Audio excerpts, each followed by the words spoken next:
10 సంవత్సరాల తర్వాత 2000లో పూర్తి కావడం, తర్వాత దినదినాభివృద్ధి చెందుతూ 40 పడకల ఆసుపత్రితో మొదలయ్యి ఇవాళ 715 పడకల ఆసుపత్రిగా అభివృద్ధి చెందడానికి మరి ఎంతోమంది వాళ్ళ కృషి నాకంటే ముందు చైర్మన్లు కావచ్చు, బోర్డు ట్రస్టీస్ కావచ్చు, అందరూ కూడా వాళ్ళంతా డాక్టర్లు, కొంతమంది ఆసుపత్రి ప్రారంభోత్సవం నుంచి కూడా ఇన్సెప్షన్ నుంచి కూడా ఆసుపత్రితో ముడిపడి ఉన్నారు.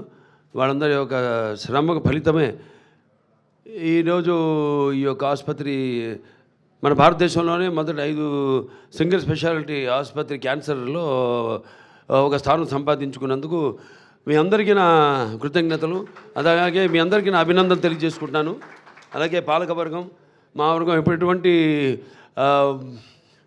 విషయాల్లో కూడా డాక్టర్ల కోరికల మేరకు, మా సైంటిఫిక్ బోర్డు వాళ్ళ కోరిక మేరకు రోగుల యొక్క ఏదైతే వ్యాధిగ్రస్తులు ఉన్నారో వాళ్ళ అందరూ ఏదైతే ఆశిస్తున్నారో మన ఆసుపత్రి నుంచి అన్ని ఆసుపత్రులకు ధీటుగా ఆసుపత్రిని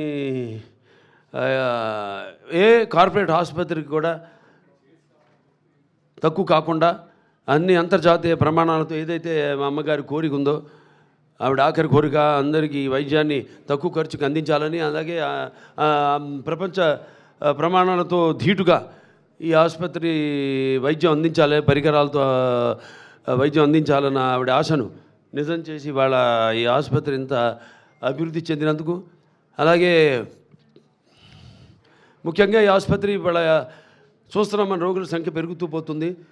అలాగే ఆసుపత్రి యొక్క అవసరాలను దృష్టిలో ఉంచుకుని మన నార్త్ బ్లాక్ కూడా మనం ఎక్స్పాన్షన్కి వెళ్తున్నాం. అలాగే అక్కడ తుళ్ళూరులో కూడా కొత్త ఆసుపత్రి ఎక్స్కవేషన్ పూర్తి కావచ్చుంది. ఇంకొక 4-5 రోజుల్లో పూర్తి అయిపోతుంది. తర్వాత వర్షాకాలం పూర్తి కాగానే వెంటనే సివిల్ వర్క్ కూడా ప్రారంభించి ఏదైతే ఒక లక్ష్యం ముందు పెట్టుకున్నాం, మనం ఒక గురి ముందు పెట్టుకున్నాము 2028కి మొదటి ఫేజ్ పూర్తి కావాలని 650 కోట్ల రూపాయలతో. అది పూర్తి అవుతుంది, తప్పకుండా అవుతుంది.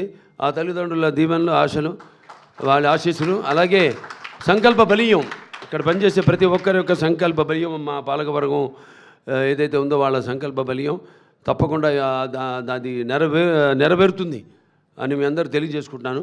అలాగే వయసు అన్నది జస్ట్ ఇట్స్ నంబర్ నా దృష్టిలో. అందుకే అంటుంటాను, హిందువులు కూడా అన్నా అంటే उम्र 50 पार है लेकिन शक्ल मेरी 30 की जैसी